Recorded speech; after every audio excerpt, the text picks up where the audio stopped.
Wonderful to be with you all today. Let's do a little singing. This nigun will apply to our chant in a few moments, but first without words. Ay, ay, nai, nai, nai.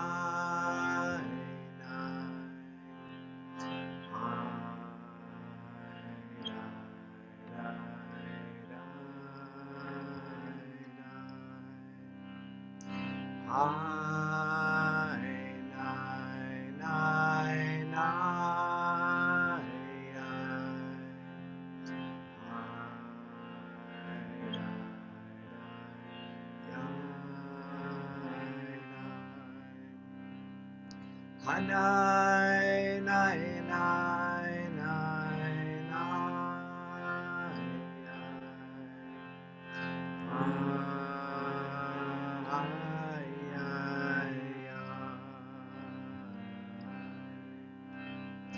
Hanai, nai, nai, nai, nai.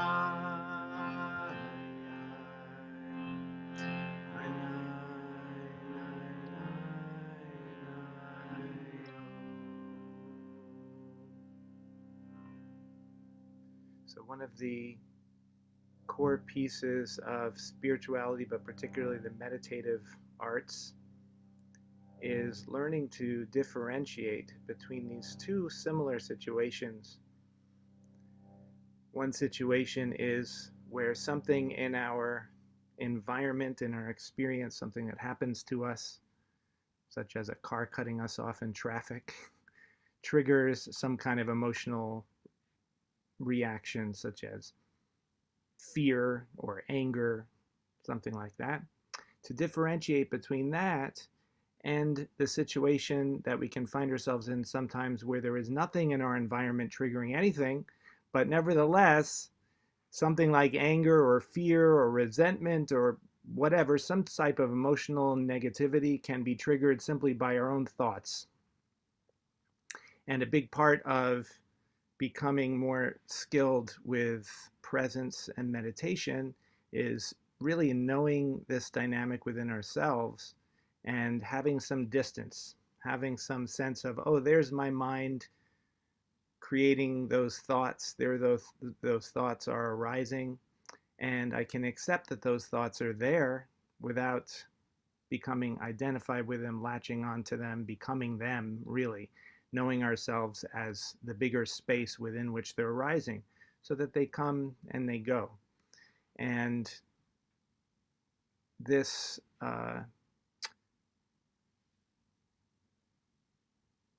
the key to this is being able to shift our focus from involvement with thought to the to connecting with the pure experience of whatever is arising.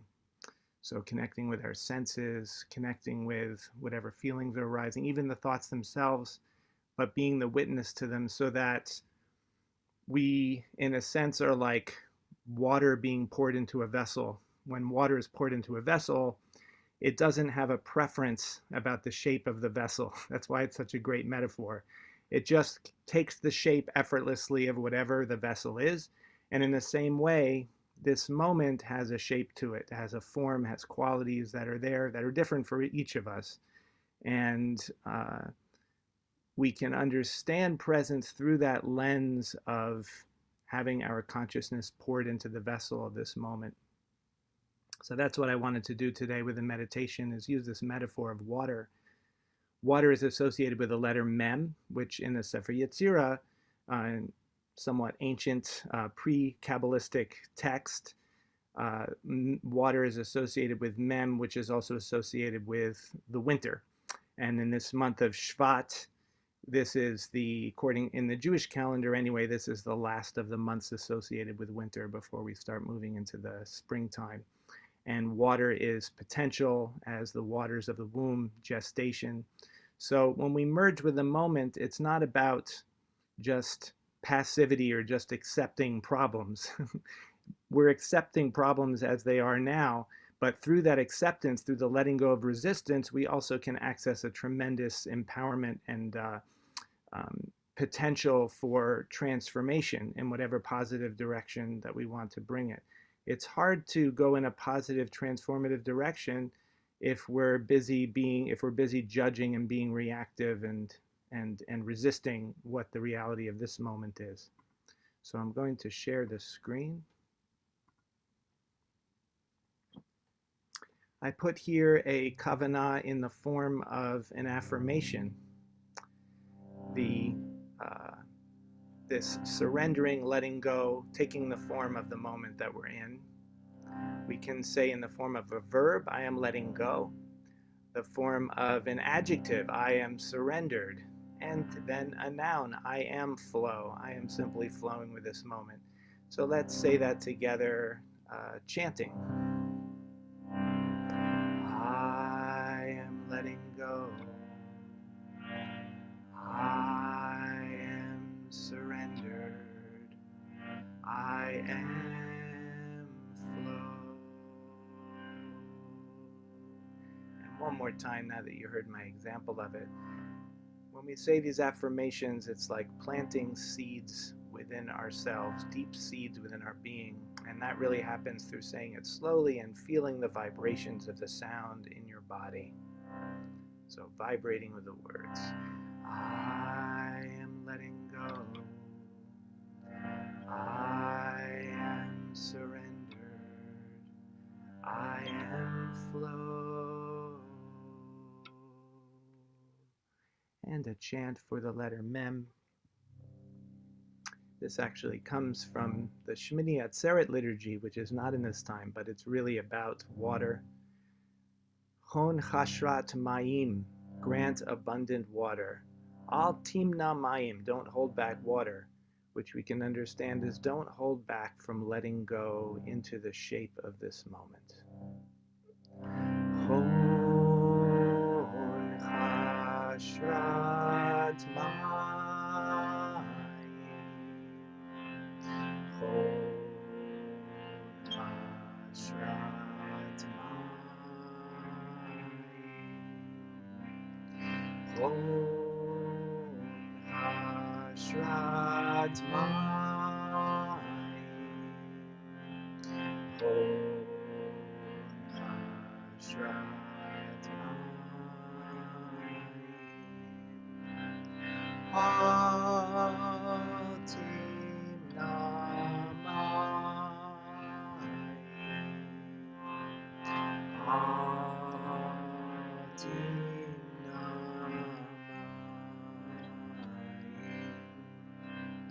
Hatimna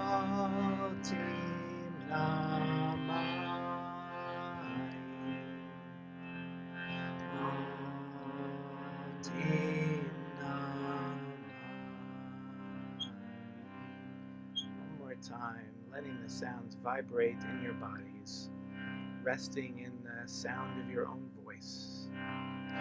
Chon chashrat mayim.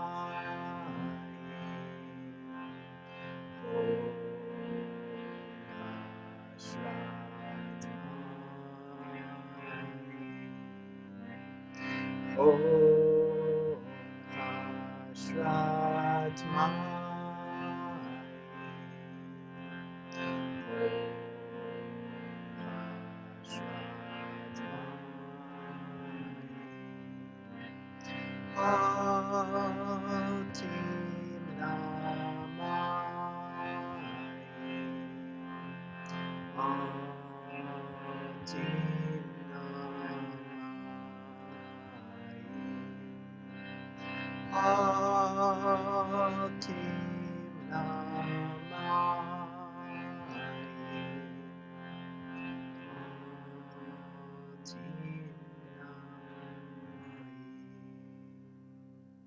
And preparing to come into silence, bringing forth the attitude of offering your attention to the fullness of this moment in all of its richness on all levels, to be with reality as it is right now, offering your attention from your heart, bringing your right hand to your heart. And expressing this attitude of offering with the offering word lecha and a long out breath. Deep breath in. Lecha.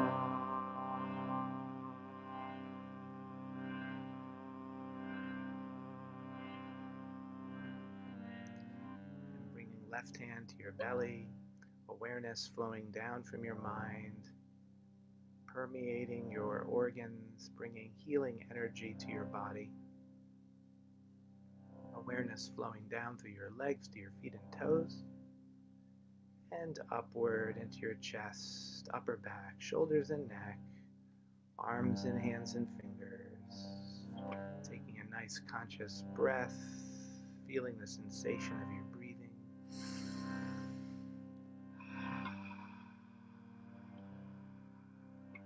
Awareness in your face, facial muscles, brain and nervous system, bringing a little smile to your lips, being the loving, benevolent, indwelling presence, life in the body. And anchoring with Na'ase, deep breath in. Na'ase.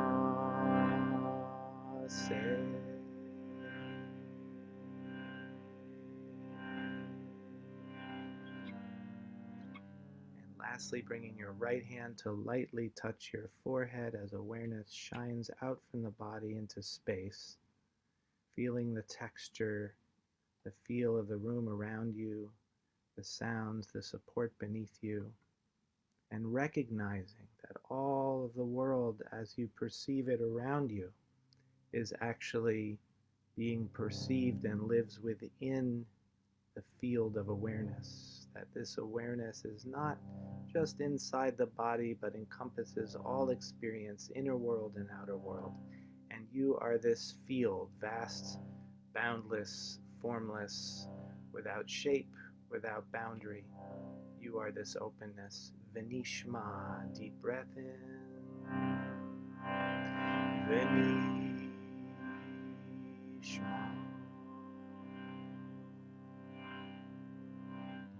Kissing your fingers, relaxing your hands. Atyahu. Ribbono Shel Olam, help us to meditate deeply for these next 10 minutes. Help us to be conscious of the movement of our mind, to see it move, to let it come, let it go. Return ourselves again and again to Atyahu as we chant together, first out loud.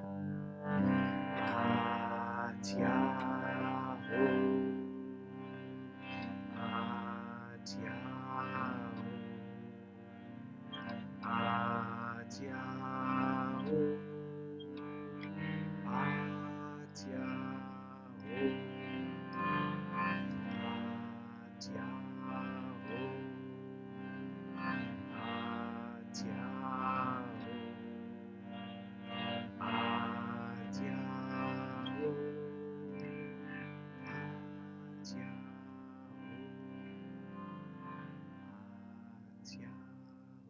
Atyahu, resting the mind, Atyahu, as we come into silence for about 10 minutes.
prepare to come back into our day's activities, may remain conscious of the water aspect of consciousness to flow and merge, take the shape of this moment that we're in without resistance, and in doing so, recognizing our own inherent inner freedom.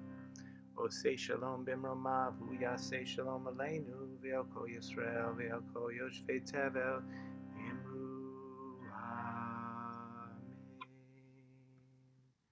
Amen. Amen.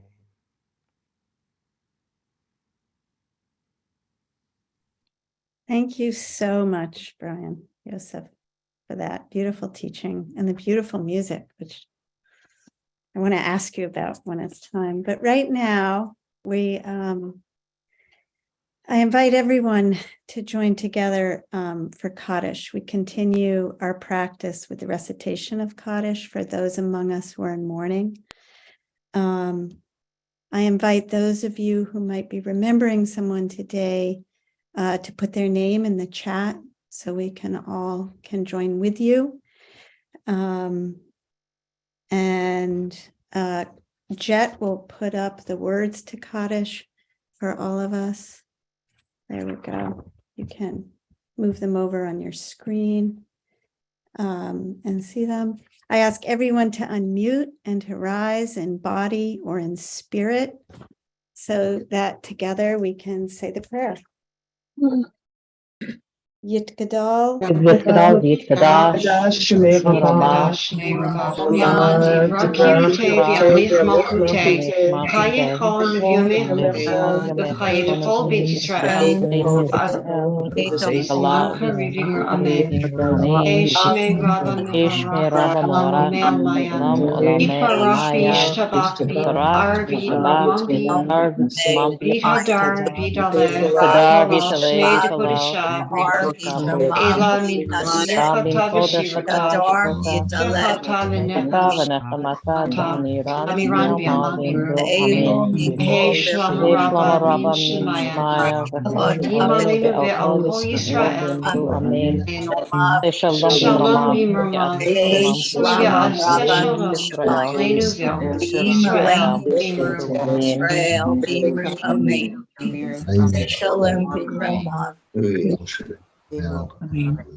Thank you, everybody.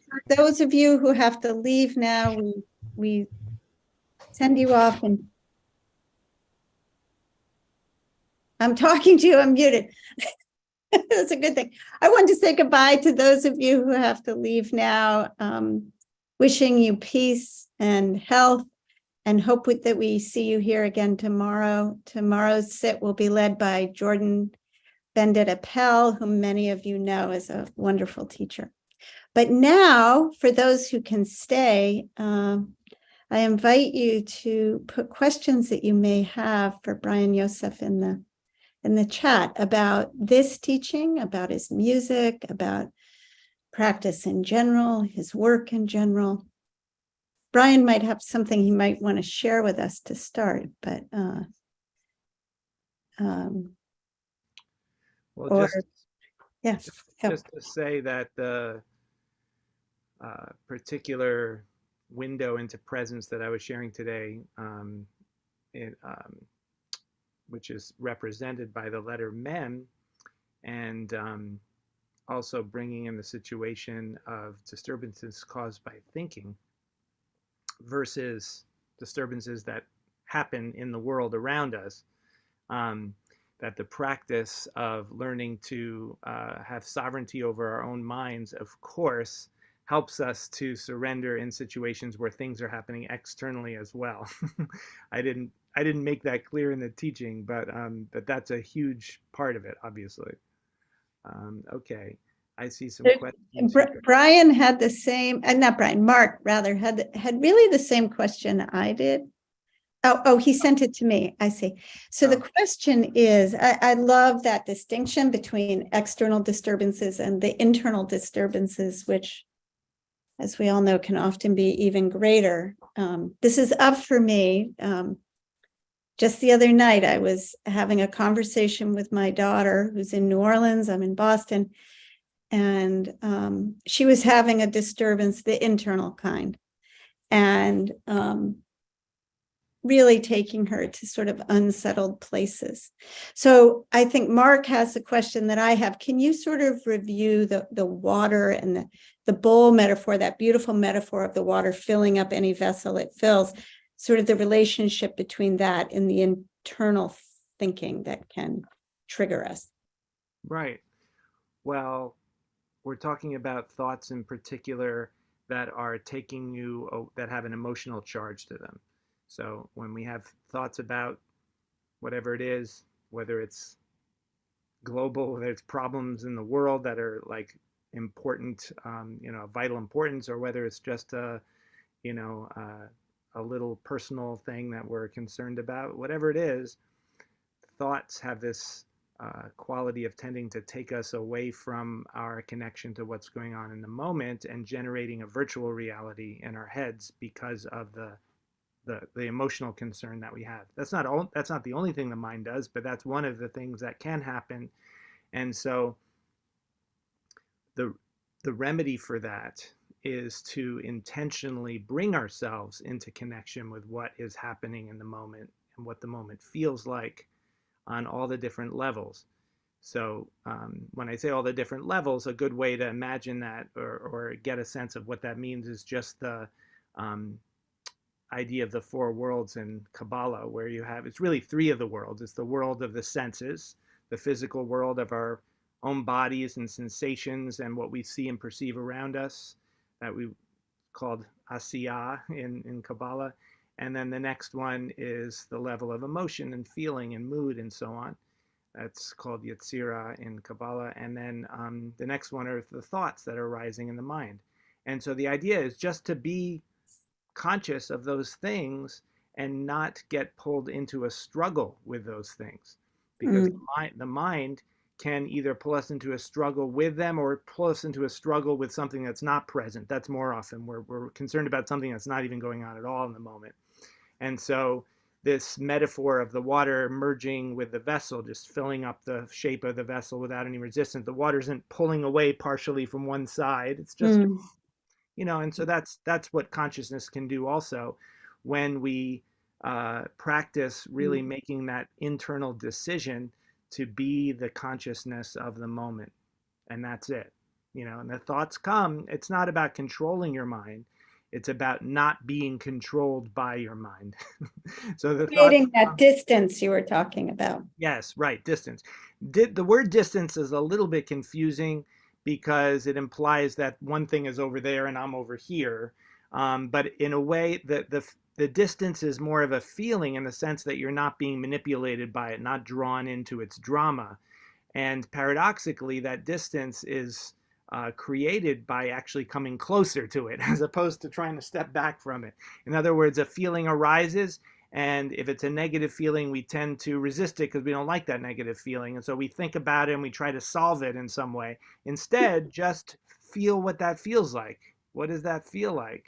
That changes everything. That creates that thing that we call distance, even though distance itself is just a metaphor. But the essence of the whole thing is really about knowing what we are. It's really about a sense of self. Is our sense of self our thoughts and feelings inside a body, moving around in the world inside a body, a bundle of thoughts and feelings? Or is our sense of self a vast space of awareness within which all these experiences are coming and going?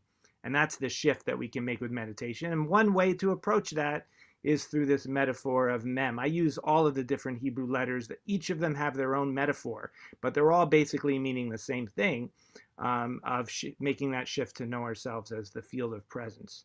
And our practice is planting the seeds. I think that was something you said, right? So that when we're in those choppy situations or disturbing situations, either internally generated or externally generated, we are more able to be the water in the vessel. So somebody asked a question. I love the concept of the water taking the form of the vessel of the present moment. What if the situation where it feels like the vessel of the moment is full of holes? So then go through the holes. I'm not sure what that metaphor of holes means, but when I hear that, a vessel with holes means that the water is going to run through the holes, right? But if it runs through the holes, that means there's something on the other side. So that's implied. Now we're kind of changing the metaphor a little bit because I was using the vessel as a metaphor for the moment, and the moment is all inclusive. So if there's something beyond the holes, that means that the moment is dynamic, which it really is. Obviously, the moment is transforming and changing, and I might be totally present right now in the way the moment is now, but then suddenly someone bangs on the door and I'm disturbed, right? Then that's what the moment is then. So the moment is always transforming. Maybe that's the whole. Someone comes in and bangs on the door. Um, but the idea here is that as the moment transforms, that we have to actively embrace whatever arises. In my teaching with the Hebrew letters, I associate that particular act of embracing new things that are arising Mm, with the letter Vav, because the letter Vav is a prefix that means and. So it's saying yes and to whatever comes. Disturbance is coming. Okay, include that too. Don't be attached to your serenity you had a moment ago. right. That's the letter Vav. But of course, it's also Mem. But it's Mem merging with the new vessel, Right. or whatever's on the other side of the hole. But Or the holes in your vessel, the other side of your yeah, vessel. right, right. Um, um, let's see. Such a beautiful answer, someone said. I would love to hear, there are a couple of allusions to this, but I would love to hear. I find your music, both today and other times I've heard it, really haunting in this beautiful way, in this very, not in a, in a beautiful, supportive way. And um, I would just love to know sort of the genesis of it, like what is at play in your music, as it were, and its role in your practice. And if you could just talk about the Yeah. musical part of your work. Sure. So, well, I've been a musician for, since I was little. So it's natural for me to want to incorporate music into all of this work that I'm doing. Although in my life, they weren't really so connected at first. I was kind of on a musician path. But in the background, I had a deep interest in Jewish spirituality. And as that developed more and more, I kind of shifted what I wanted to do in the world. Mm, And so I brought the music into it. But over the last few years, what I did is I wrote a series of chants that are based on what I call the 32 paths of presence, which is kind of a takeoff on the Sefer Yetzirah, which, well, it's actually a book connected with the Sefer Yetzirah called the 32 Paths of Wisdom. And mm, those are the 22 Hebrew letters and the 10 Sfirot. So each of them have particular teachings and qualities. So I like to, whenever I'm teaching about anything, I like to put it in those filing cabinets of those 32 paths. And it just so turns out that if you take a 7-note scale, do re mi fa sol la ti do, right? If you take those 7 notes, there are 5 of those notes that you can alter. So for example, 1, 2, 3, I can flat the 2 and go 1, 2, 3. I can flat the 3 and go 1, 2, 3, right? So there's different notes in the scale that you can alter. Now, if you alter them, um, if you alter the notes without altering the fifth and not altering the root, obviously, otherwise it's not the same scale. So there are 5 of them you're altering. Then it comes out that you can create 31 different scales. And so I took those 31 scales and I applied them to the 32 paths. If 31 is almost right. 32. So what I did is to make it 32, I just added in, if those who are musicians, I added in what's called the Locrian mode, which is that I did flat the 5, which I didn't do in any of the other ones. So that's how those came about. So they have a very distinct and interesting sound to them because our ears aren't used to hearing those types of intervals. Being, Western music is based almost entirely on like a major and a minor scale, what we call diatonic stuff. But in classical Indian music, for example, and India, of course, is where this instrument comes from. I can see it a little bit here. My Oh, harmonium there. So actually its origin is France, but it Okay, became I an was going to say India. Okay. yeah, it is an Indian instrument, but it's Okay. because of the colonial Right. influence of France back in the Middle Ages or whatever. I don't know the exact history of it, but in Indian music, they do use a lot more variation in the types of scales, and all those 31 scales I mentioned are used also in Indian music. Not organized in the same way, of course, but so what I did is I took those and I paired them with particular Jewish prayer texts that correspond to the ideas of the paths, and also and a particular scale. And so some of them sound very bright, like lie, lie, lie, lie, lie, lie, lie, lie, and some of them sound much more dark, like I, nine, nine, nine, nine, nine. This is fascinating. Okay, I am not a musician. You're blowing the doors off of my mind right now, which is so fun. This is. Do you do something like around the Omer with the midot and music and this work? That sounds I, that would be so mind blowing. that's a great idea. Then I would need like 49 different scales, right? I'd have to bring in the Well, top five a lot to get the yeah, 49. I also don't do math very well, but yes. I Okay. haven't done that. That's a great idea. You're planting a seed. Well, I was just thinking about the Sphirot and the Midot on the Yeah, Sphirot and Omer. I'm thinking about the Omer right now. Um, yeah. Brian, that is just really, really fun. There are lots of comments saying how fun. Wow, Brian, thank you for sharing your musical path and the flats and the 31 scales. Really fun. I'm glad you All enjoyed it. right, it is time. Brian, thank you so much. This was wonderful. Everyone, thank you so much for being here. Bye, Tish. I see your fingertips waving. I'll just put in I'll put in my website in case anyone cares. Yes, no, Jet put it in earlier Oh, too. okay. Okay. All right, it's there too, just So so. it's there. Yeah, Jet had put it in. So Jet, thank you so much for holding the tech space so beautifully, and to everyone for holding this space. Have a